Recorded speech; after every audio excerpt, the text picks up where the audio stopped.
Our mission at Literary Arts is to engage readers, support writers, and inspire the next generation with great literature.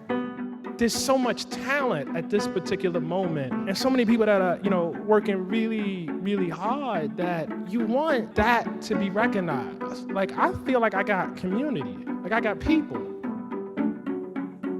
The give and take of a community that takes care of each other yields more energized work.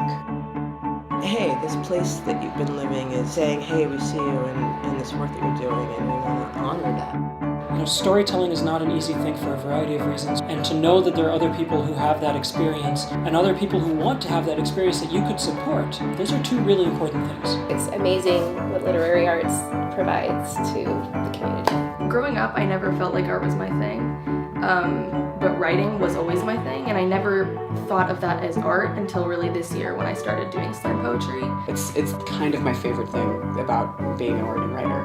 We all do better when we're together and we're lifting each other up. So come with me.